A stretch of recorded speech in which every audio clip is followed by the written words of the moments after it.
La CUP sempre ha dit que no li fa por governar. A les anteriors eleccions, la candidata Sabater també ho deia, i deia que estaven disposats a entrar al govern. Vostè també ho ha dit alguna vegada, però la realitat és que amb 12 anys de governs independentistes i amb 4 presidents diferents, la CUP mai ha estat al govern. Què és el que fa creïble seguir mantenint aquesta predisposició a implicar-se i a mullar-se? El que mou a la CUP quan ens plantegem una possible entrada a govern, en cap cas és buscar cadires, poltrones, ni un interès pel propi partit, sinó un interès en desplegar un programa concret o un projecte polític concret. Per tant, nosaltres quan decidim si fem una passa endavant a l'hora d'assumir responsabilitats, que aquestes poden ser de molts tipus, investir un president també és assumir responsabilitats, plantejar-te aprovar uns pressupostos també és assumir certes responsabilitats, o, efectivament, plantejar-nos entrar en un govern. Això ho fem en funció de les garanties, les possibilitats reals que hi ha de desplegar un programa polític concret. I nosaltres entenem que el projecte que necessita ara mateix el país ha de consistir en enfortir aquests serveis públics, en garantir el dret a l'habitatge.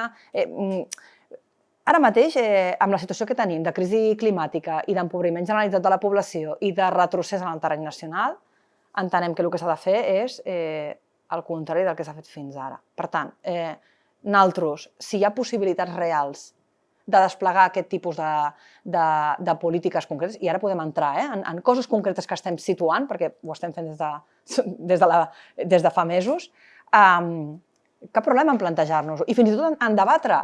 Nosaltres donem unes eines o fem unes propostes per resoldre unes problemàtiques. Podem parlar de si són les millors eines o si hi han d'haver unes altres, però hi ha unes problemàtiques concretes que s'han de resoldre.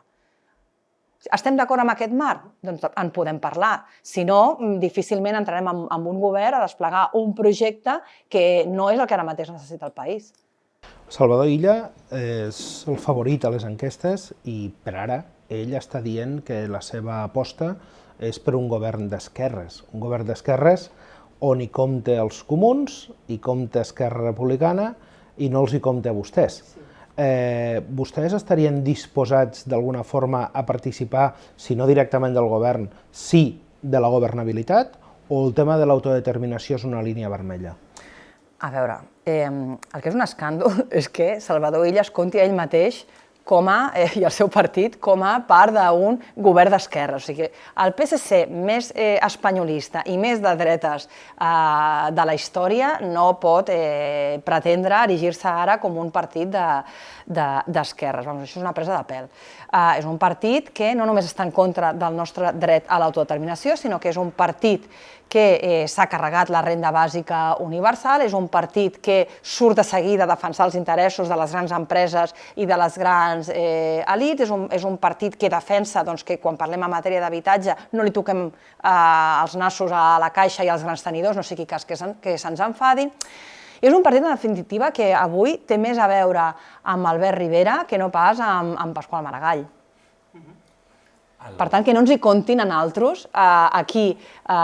És que nosaltres no tenim absolutament res a veure amb el PSC i de cap de les maneres podríem facilitar cap mena de governabilitat a Salvador Illa. L'alternativa a això, en la que entenc que la CUP es podria sentir còmoda, és aquest tripartit d'Esquerra Nacional, diguem-ne, que ara tenia 50 escons, insuficients, que podrien formar Esquerra Republicana, la CUP i els comuns.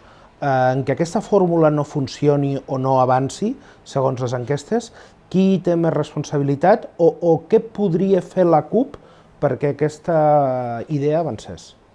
De moment el que nosaltres volem és tenir tanta força i tanta incidència com ens sigui possible, precisament per condicionar al màxim la legislatura vinent i perquè aquelles qüestions que es posin sobre la taula siguin la resolució de les problemàtiques que ara mateix estan vigents amb propostes que veritablement estiguin a l'alçada del moment, tant en clau nacional com en clau social.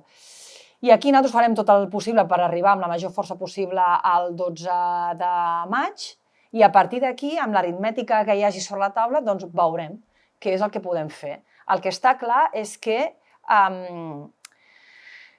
Hem vist en un moment donat de la història recent com Esquerra Republicana i l'espai de Junts per Catalunya eren capaços de posar-se d'acord per aprovar tota una sèrie de lleis progressistes en matèria social, en matèria ambiental, en matèria nacional, en matèria de gènere, fins i tot en matèria d'igualtat de gènere, tot això a l'avançada de l'1 d'octubre, i això succeïa perquè el diàleg es tenia amb la CUP, precisament, amb l'Esquerra Independentista, no amb el PSC. El que hem vist és que quan aquestes formacions han estat pactant, dialogant i mirant contínuament de trobar acords amb el PSC, ens ha anat fatal al conjunt de la població catalana i hem retrocedit tant en clau social com en clau nacional. Per tant, això és el que ha de tornar a passar, que el diàleg es faci a casa nostra i no supeditar la política catalana als imperatius de Madrid i de les grans elits econòmiques, que a més tenen els mateixos interessos, omplir el Parlament de sobirania i que el diàleg es faci no només aquí, sinó amb una formació d'esquerres i independentistes, com és la CUP. I aquí podem emplaçar l'espai dels comuns a que s'hi sumin a aprovar tota una sèrie de lleis progressistes, deixant de posar-se com a límits allò que imposa el PSOE. La CUP sí que pot arribar a acords amb aquest Junts, que està demanant que s'acabi amb l'impost de successions, que està demanant que s'expulsin les persones migrants que han delinquit i tenen alguna mena d'antecedent. Amb aquest Junts sí que es pot pactar? En el model econòmic, en la defensa del model econòmic que ha fet Junts, el Junts que vostè em descriu, no hi ha absolutament cap diferència entre Junts i el PSC. Han fet la mateixa política contrària al dret a l'habitatge, la mateixa política per carregar-se el control dels Mossos d'Esquadra, la mateixa política a l'hora de privatitzar els serveis públics. No hi ha cap diferència. L'única cosa que nosaltres diem és el PSC ens nega el nostre dret a l'autodeterminació i nosaltres hem dit claríssimament que no renunciarem ni a avançar nacionalment ni a avançar socialment i, per tant, hi ha una d'aquestes dues qüestions que amb el PSC és impossible. Sí? I a banda, hem vist a un Junts per Catalunya en un moment determinat ocupar un altre lloc.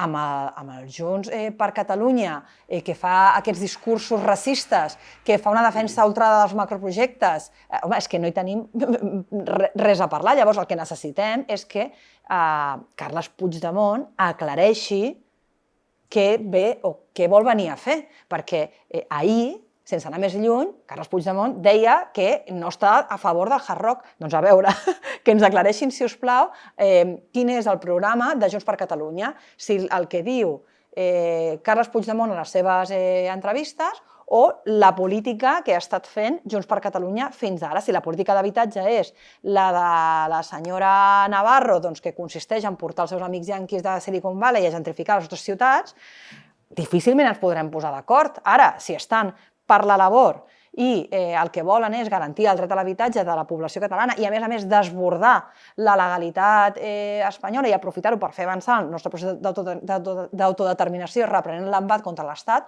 ens podrem entendre. Passem a l'escola. Vostès han estat molt crítics i continuen sent-ho amb la llei pactada, Junts, Esquerra, PSC i Comuns, pel que fa a respondre a la sentència del TSJ sobre el 25% del castellà a les aules. Demanen derogar-la. Quin és el següent pas a partir de llavors? En el moment en el que es deroga aquesta llei, què s'ha de fer, com se soluciona, els professors han de desobeir, qui ha d'assumir les conseqüències, quin escenari s'obre amb la vostra proposta? Doncs hauríem d'aprendre del que van fer a les Illes, precisament per tombar tota la proposta política del trilingüisme, i no només la van tombar, sinó que van tombar el govern de Bauzá. I sí, nosaltres parlem de desobeir aquesta sentència i de fer-ho conjuntament amb la comunitat educativa, involucrant també les entitats de defensa de la llengua i assumint responsabilitats polítiques, però aprenent d'exemples recents d'èxit. I, lògicament, això és una de les coses que s'ha de fer, derogar aquella llei, però no ens podem quedar aquí, o sigui, això és quedar-nos en tot cas amb una lògica reactiva, hem d'anar a la contraofensiva, s'han de posar més recursos a l'escola pública perquè hi hagi més aules d'acollides, perquè hi hagi més formació pel professorat, per reduir les ràtios, perquè això també està influint, desconcertar l'educació, i després actuar en altres àmbits, el laboral, de la salut, el cultural. La situació de la llengua, ara mateix estem en emergència, estem en una emergència lingüística, la situació de la llengua està fatal i això ho sabem totes, i el que necessitem és actuar de forma conjunta, una estratègia conjunta per part de forces polítiques, però també involucrant els agents. I quan parlem de la derogació d'aquesta llei, nosaltres el que hem demanat recentment és poder reobrir aquest debat i fer-ho de forma participada, i encara no hem obtingut resposta. Com pot ser que la llengua està en una situació tan crítica i sent una prioritat en el pacte amb Esquerra Republicana el 2021 no hi aparegués el català en cap dels objectius que van tancar la CUP i Esquerra Republicana? Doncs miri, nosaltres en aquest sentit també assumim responsabilitats perquè, tot i que probablement el govern d'Esquerra segurament és qui més accions hagi fet en aquest sentit, jo crec que totes hem trigat en adonar-nos de la situació a la que estàvem arribant. I és responsabilitat de totes les forces independentistes convertir la Generalitat de Catalunya no en el darrer baluard, sinó en punta de llança per defensar la nostra llengua, la nostra cultura, la nostra identitat, perquè al final és l'única institució que ens quedarà en els països catalans que no estan en mans de la dreta i de l'extrema dreta. Què els respondria als que atribueixen des del món de l'opinió, des del món de la política, al bonisme de l'esquerra o a una certa hegemonia cultural de l'esquerra, l'ascens de l'extrema dreta? Doncs diria que són molt ignorants o que tenen molta mala bava. L'ascens de l'extrema dreta és, en tot cas, la conseqüència de que l'esquerra no actuï de forma valenta i decidida i es posi al servei de la gent i es confronti amb els interessos dels amos, d'aquestes grans fortunes, de l'IBEX 35, de foment del treball.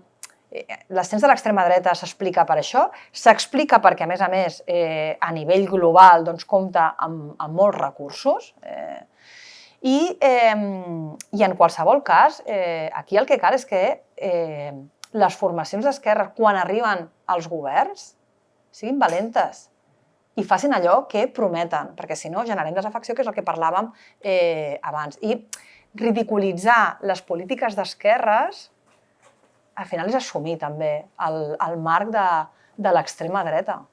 Què li sembla que Carles Puigdemont no entri en el marc d'establir un cordó sanitari amb Aliança Catalana?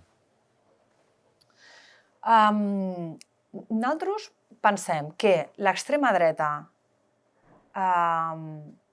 independentment de la bandera darrere de la qual s'amaga, persegueix un mateix objectiu a casa nostra, que és dividir la societat catalana. I que això, a més, és el que ja feia l'unionisme espanyolista des de fa temps. I acaben sent enemics de la causa independentista, precisament.